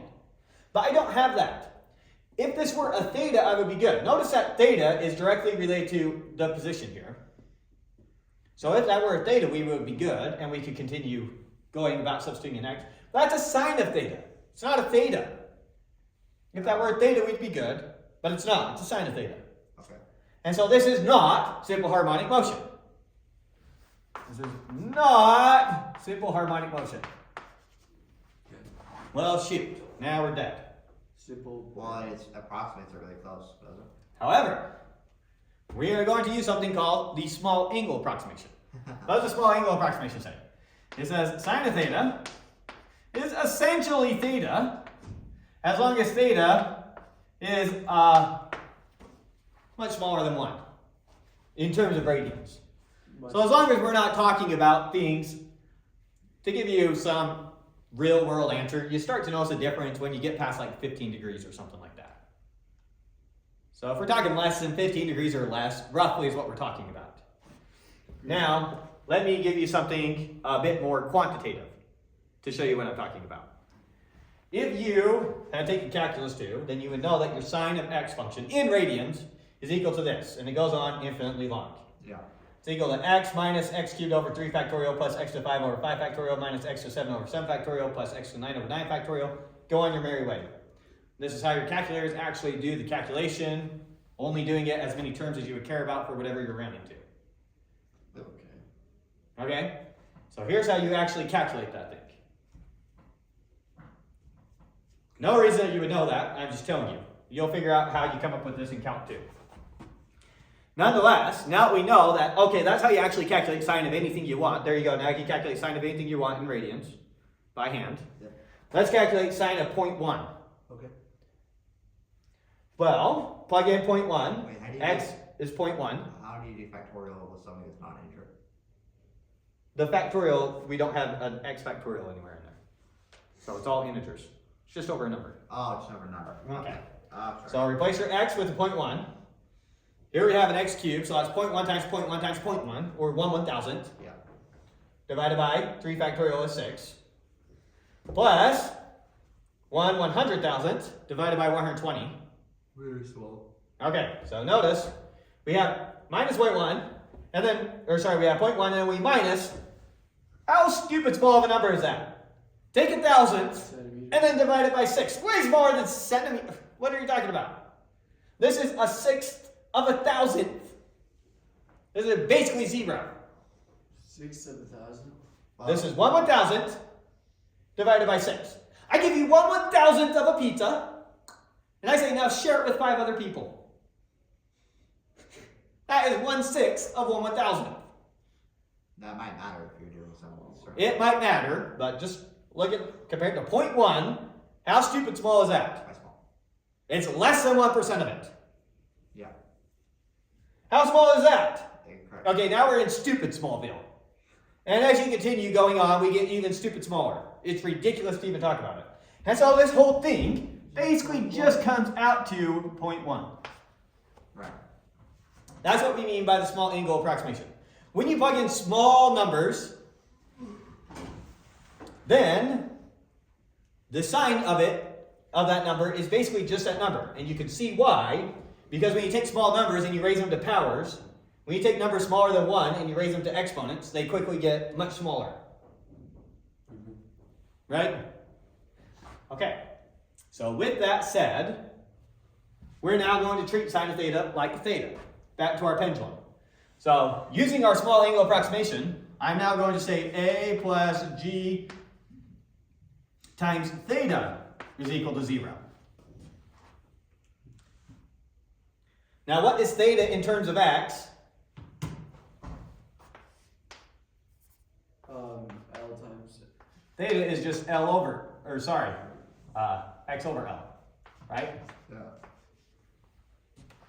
So now come plug that in here, and what do we get? Acceleration, or in other words, the second derivative of position with respect to time, plus, I'm replacing my theta with an x over L, so I'm going to do the g over L times x is equal to 0. Okay. Okay, now this is simple harmonic motion.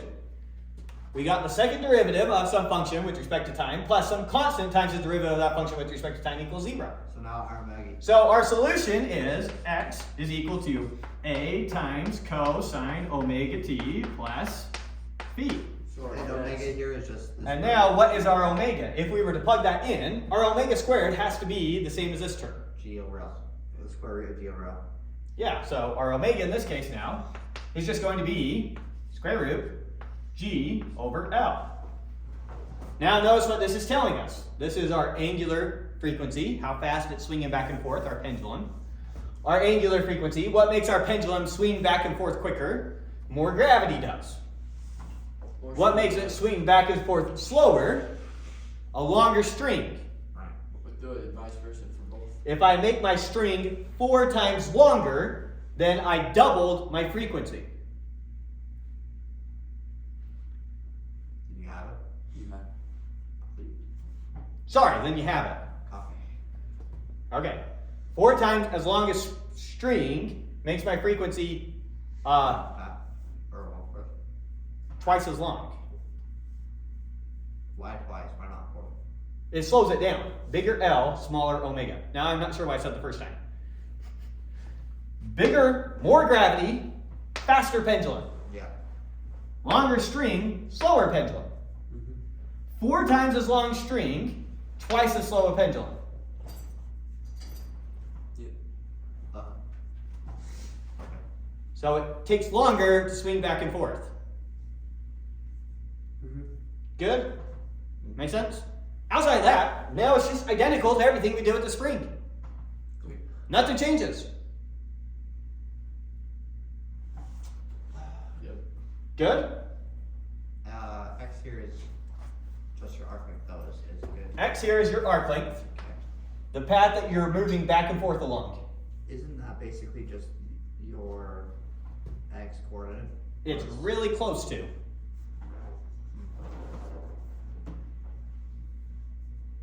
But no, not quite, because you slant a little. But notice that that's kind of what we're saying. Theta is proportional to how far along the length you are. No, we're basically saying. Your displacement in just that direction would be the sine of this angle. Yeah. So it's kind of like what we're saying, that your straight line distance is almost the exact same as your curved distance there, as long as it's a small angle, which it basically is. Right. Okay, so all that makes sense, and now you can calculate and solve all these problems the way you know and love. identical to the spring situation. Here's how you calculate your omega now. Isn't that just a guess though? That x equals a times cosine. You have not taken differential equations, so I walked you through a reasonable guess. In differential equations, you will learn how to solve equations of the form f double prime of x plus some constant times f of x Oh, what's that last year? equals 0, and you will do those, and you will see that these are the solutions. We did it for first derivatives. You only did it for a single derivative, f prime of x. I thought we for sure we had multiple lines on top of the f's. No, we only did one. Huh. Okay. Because we barely dipped our toe into differential equations. Yeah. And the reason we barely dipped our toe is because I knew I was teaching you physics this year, and I wanted you to have some exposure to solving differential equations. What are the math prereqs for this class in university?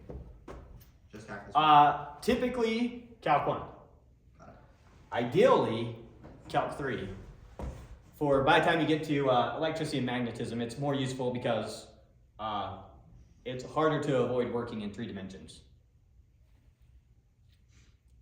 Are you gonna do a Calc 3 course before you do Physics 2 in that class? No.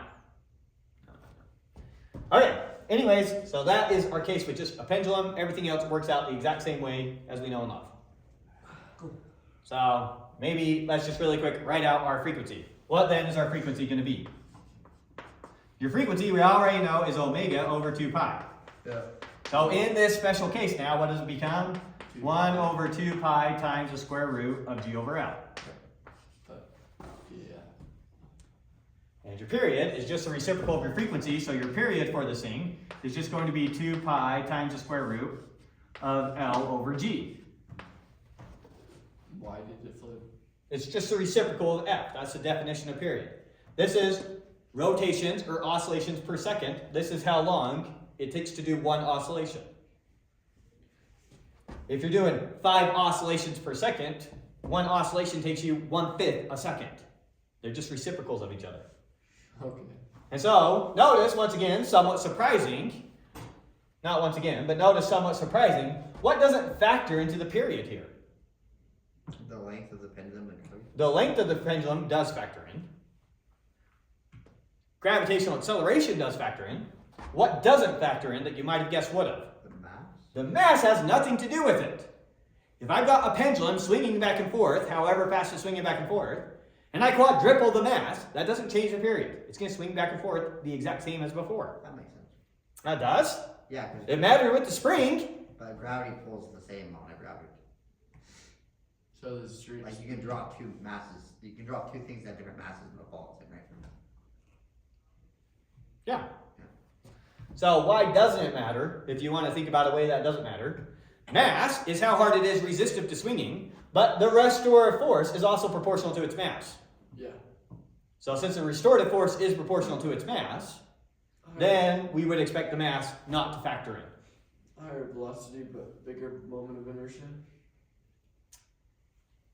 Not moment of inertia. Moment of inertia is for rotating. Oh. Yeah. But now let's talk about moment of inertia. So now we're going to talk about a physical pendulum. So What's now, that? this is just a pendulum. What's the difference? Okay, a pendulum is just a mass at the end of a string. Uh-huh. A physical pendulum, now I take some object, and I pivot a point on the object. Oh. Weird. And so now I have this weird object, I create some pivot point there that I can swing about frictionlessly. I grab it so its center of mass is right here, and I let it go, and now it's swinging. So now I got what we call a physical pendulum, not just a ball at the end of a string. So you can't do that with a square? It could be a square, it could be a rectangle, it could be any shape you want there. You just are going to have to know the moment of inertia for that shape, for its rotation about this point. So here's some object, it has whatever mass it has, and it has whatever moment of inertia it has. Good? Okay. Once again, drawing our free body diagram over here. Here it is. The net force acting on it, the restorative force acting on it again, once again, is here. But now, since we have mass distributed, it's going to have some moment of inertia, we now need to think about this as rotating about that point. So we're going to have to use torques. Right. And so what is the net torque acting on the system? Oof. So not Sammy's side. That's The torque, so it's rotating about this point right here. Yeah. So the gravity pulling that way doesn't produce any torque, any rotation. It's only the gravity at a right angle, the portion of it at a right angle, that produces any torque. And how do you calculate the magnitude of your torque? Your force perpendicular times how far away it is. Remember, why is the doorknob at the end of a door? So you To have, produce more torque for the same amount of force. yes. So the torque here is minus mg sine of theta, your force, times however far we are down, d, your distance. Right? Yeah. And then what is our Newton's second law analogy for torque? It's not mass times acceleration, that would be force. What's torque? What's our angular mass? Moment of inertia. Moment of inertia. What's our angular acceleration? Alpha. Angular acceleration. Okay. What's our acceleration? That's right. It's been a while. Sorry. Yeah, the derivative of omega with respect to time. Remind you, what's our angular position? We use theta for that. And then omega is the derivative of our angular position with respect to time. And alpha. And then alpha was our derivative of that, or in other words, it's our second derivative of theta with respect to time. Yeah. Coming back to you? Yep. Okay, so I know that my moment of inertia times alpha is equal to minus mgd times sine of theta. Just rewriting that equation, but with my IA plugged in. With your IA. I alpha. Because torque is moment of inertia times your angular acceleration. Right. Good? Yep. Move this to the other side. What do we get? Moment of inertia times alpha is equal to, or plus, mgd times sine of theta is equal to 0. Once again, divide everything by I, and I'm going to rewrite this. Alpha is the second derivative of theta with respect to time. To divide everything by I. Divide everything by moment of inertia. So plus mgd over I times sine of theta is equal to 0. Almost simple harmonic motion. We got a second derivative of theta with respect to time, but we don't have a theta there. We have a sine of theta there. What do? We use Small angle approximation. Small angle approximation. Don't use too much angle on your simple pendulum. And so if we make the small angle approximation, then we can replace that sine of theta with just a theta. That's so cheating. And now, once again, we have simple harmonic motion. And so what is the solution to that equation? What's the theta as a function of time that gives you a solution to that equation? A times cosine of So theta is equal to, remember A over there meant amplitude, amplitude. meaning your max displacement. Which is Which the is the same same thing. thing as X. Kind of. Here we don't have a max displacement. It's going to be our max angular displacement, whatever that means. Right. So oftentimes you see capital phi used for that. Uh-oh. I thought the phi we was using was capital phi. Oh no, so far we've just been using phi. Capital phi, you got the capital I in there. Make it more prominent. What's capital theta? Capital what? Theta. Theta, capital theta. And you can do that if you wanted. One has more of a script notation to it, so it's supposed to be like more curvy, Oh, I see. and that's the difference. And for the phi, some people do it, don't have the muscle memory for it, something like this, when they're doing it lowercase, and then like that when they're doing uppercase. But nonetheless, capital phi, trying to make it prominent so that you don't think it's phi. Okay. That's so weird. So capital V being our angular amplitude, the max angular displacement, since this isn't an x anymore, Right, in it's a radians. theta in radians. And once again, still times cosine of omega t plus the same way we know and love, where omega is equal to what? Where are we at? MGD over I? Perfect. All right, you don't even have to think about these things. Yeah. mgd over I. And so equations of this form show up all the time in physics, and we're tickled pink when they do show up. Which is going to be, using more physics notation for how you might see it down the road, you see something like x times second dot plus some constant times x equal to 0. X second dot meaning the second derivative of x with respect to time.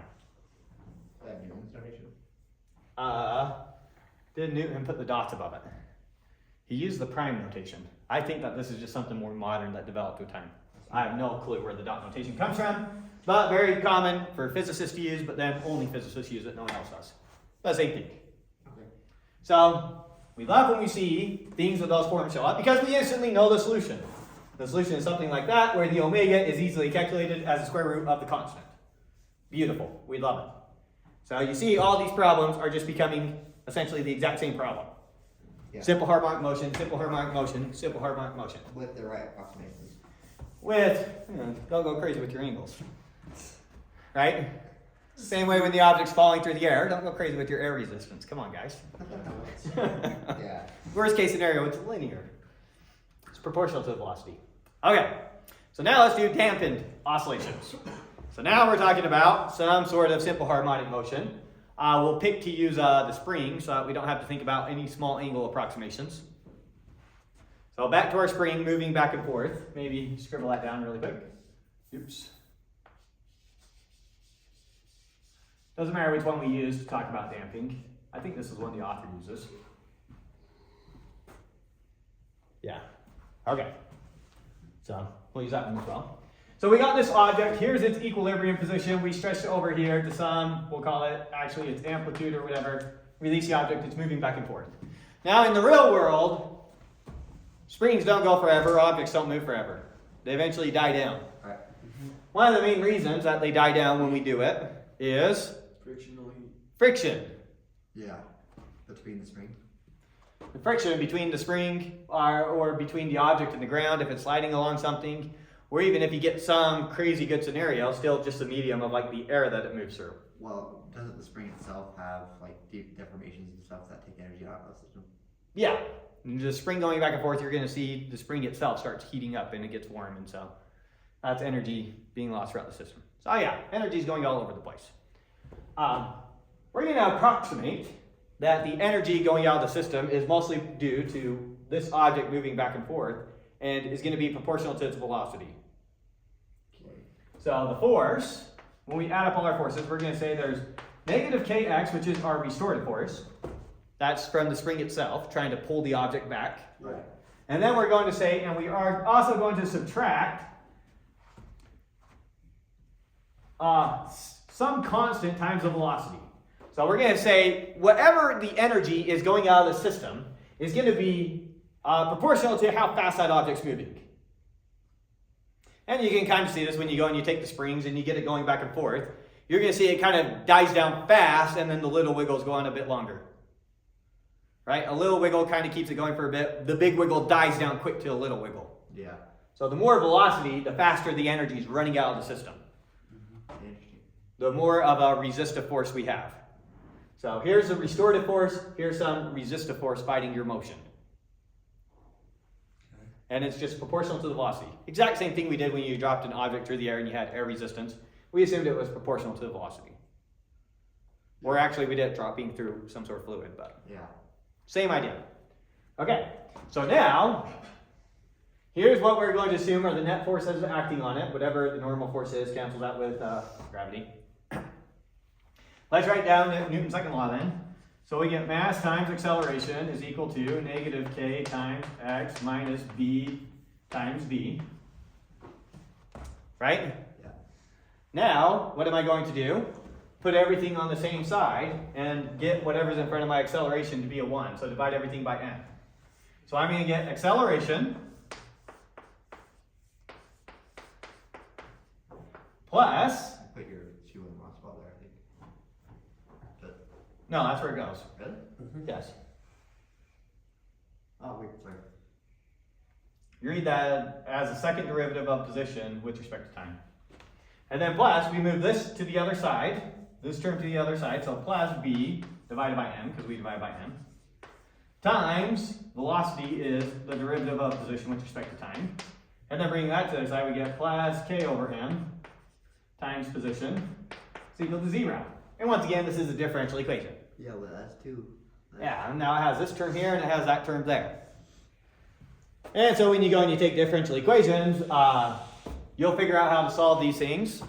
So let me think about it really quick. That's going to be something like x is equal to a times e to the negative b over 2m times t The heck? times cosine I'll back them out. of omega t plus b, which at least part of it we recognize. So that is going to be the solution to this equation, where our omega is going to be equal to the square root of k over m minus b squared over 4m squared. And I hate doing stuff like this, sorry, where I just dump something on you and tell you there's the answer without giving it to you and deriving it for you, but there's the answer to that differential equation. We're used to it by now. Are we? I try to show you every derivation I can. Not from your class, I'm saying. Oh, yeah, so here's the problem with going and taking trig-based physics. I never You're have. told over and over again, here's the solution to this, and here's the equation we use, and they just try to give you intuition for it. Yeah. A lot of times you can't really get the derivation. Anyways, there's our solution. And if you want to take the time, you could go, here's the part you know how to do. You know how to take the derivative of that and the second derivative of that. And so you can go and you can plug those in where you substitute omega as that right there. And you can see, oh, lo and behold, yes, that is a solution to that equation and it does work. So that's just using the chain rule. A lot of No, this is not just using a chain rule. You need the particle to This is solving a differential equation. Particle. periodic rule. You want to hit Lagrange the rule. Oh. There's methods for taking, for solving differential equations. This is not a particularly hard differential equation. Differential equations, it's kind of like taking an integral and it's kind of like doing a little bit of linear algebra at the same time. How do you low die? No, more like if you remember, oh, that's a calc 2. You don't know methods of integration yet. That's calc 2. Never mind. Like. Forget what I said. Yes. The point is, there you go. There's the solution. The book just dumps it out to you. So there I'll go, just dumping it out to you. And not particularly insightful. You can go and you can read the section about it if you want. Well, But there it is, and here's where it comes from, and just know that that is in fact a solution to that. Okay. Something we can do, something a little bit more interesting, is let's look at how quickly the energy now leaves the system. Because that's at least kind of interesting, because we know energy is leaving the system due to friction, that's what we assumed here. Yeah. So, what's our energy equation for this? K plus U 1/2 kx squared plus 1/2 mv squared. minus absolute value of W. Right? Yeah. So now let's look at the derivative of energy with respect to time. The change in energy with respect to time. And it should come out some negative number because energy is leaving the system. Right. So over here, bring down the 2.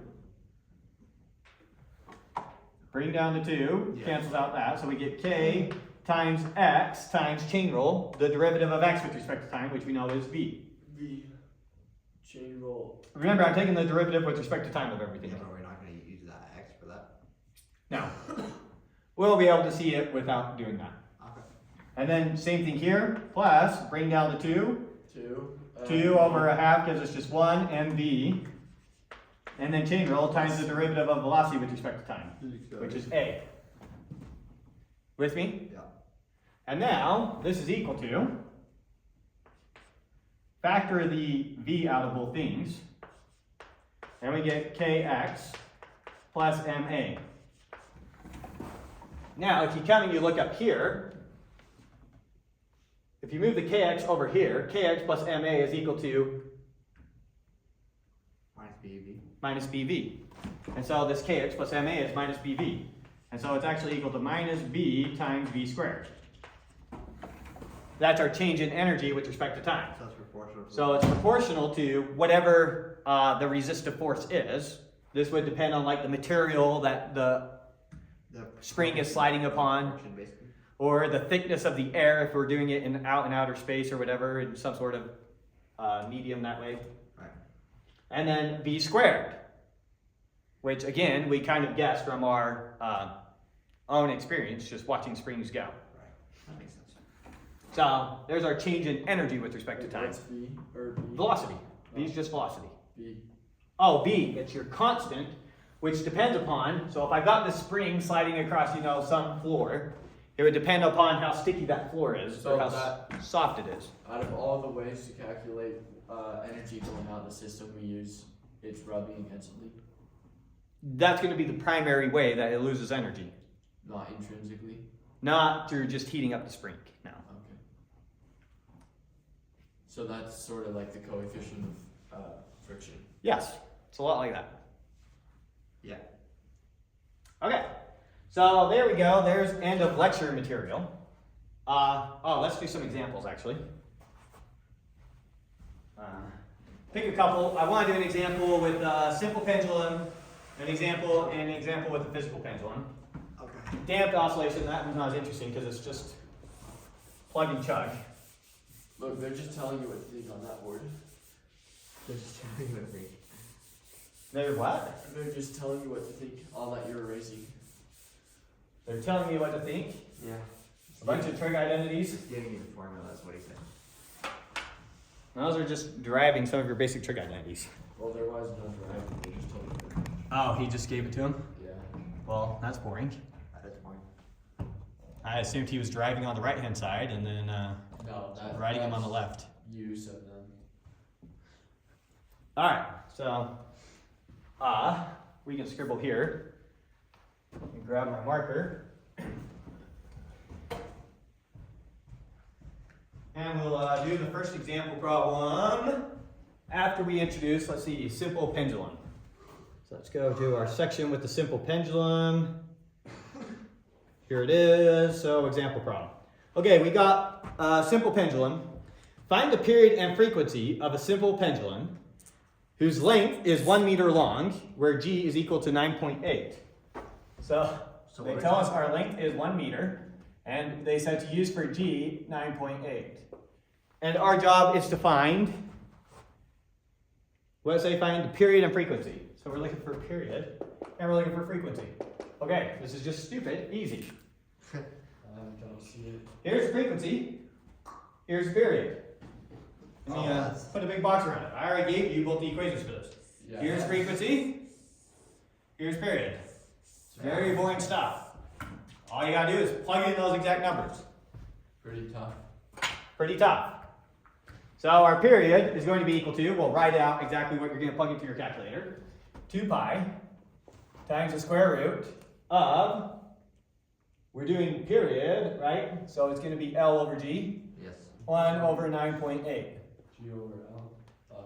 And for the frequency, it's just gonna be the reciprocal of that. So it's just gonna be 1 over 2 pi times the square root of 9.8. So it's 2.0 for the first one and 0.5 for the second one. This is 2.0 and this is 0.05. No, it's 0.5, not 0.05. Oh, thank you. That's what I meant to do, 0.5. And this is hertz, and this is seconds. Yeah, that was pretty tough. Yeah, I'm exhausted. Okay, so there we go. Let's do one with the physical pendulum. This one's gonna be a little more tough. So the physical pendulum, in whatever figure, is a uniform rod with length L. Okay, so this one, let's actually draw the picture for it.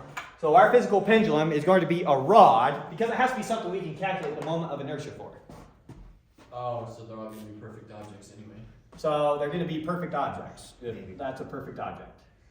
So we've got this time some actual rod that we're using for our pendulum.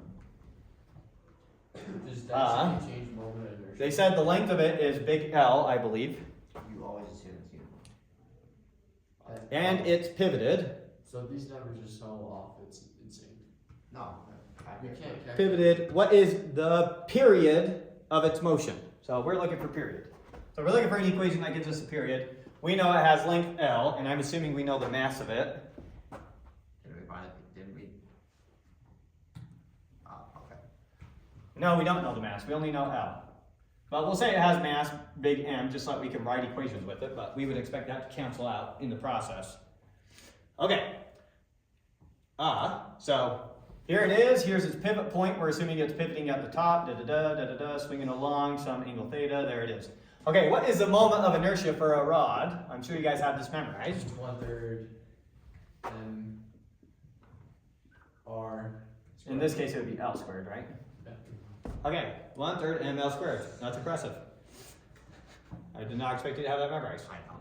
Okay, so there is our moment of inertia. Now, for a physical pendulum, how do we calculate the period? Did you write that down? I don't think so. Well, here's omega. How do we calculate the period always and forever from omega? So it's Divided by 2 pi. Huh? Divided by 2 pi. No, it's times by 2 pi for the period. 50/50. Frequencies divided by 2 pi. Period is times by 2 pi. 2 pi, but then it's over omega. It's a reciprocal. So let's just scribble this up here really quick. 2 pi, or period, is equal to 2 pi over omega. Yes. And your frequency is equal to omega over 2 pi. Yes. Remember, to get omega, maybe just write down the initial equations that we used for all that. Omega, by definition, was equal to 2 pi times f. Your angular frequency is just your frequency times 2 pi. This is rotations, cycles per second, radians per second. What are we trying to solve Because for? 2 pi, in our case, we want t here.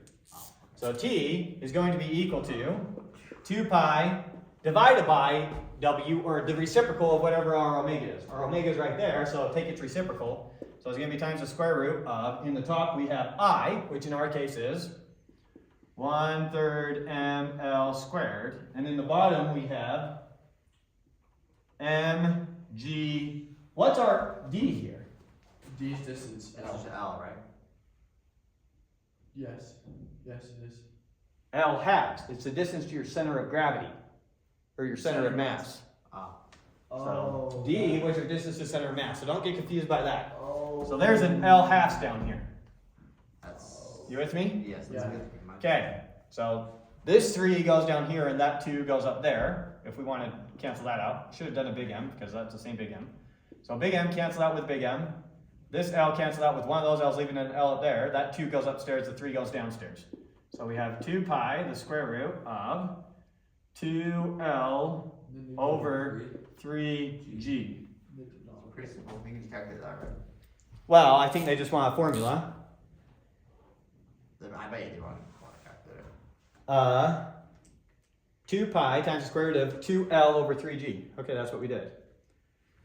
Now they say if L were 1 meter, then you could calculate this.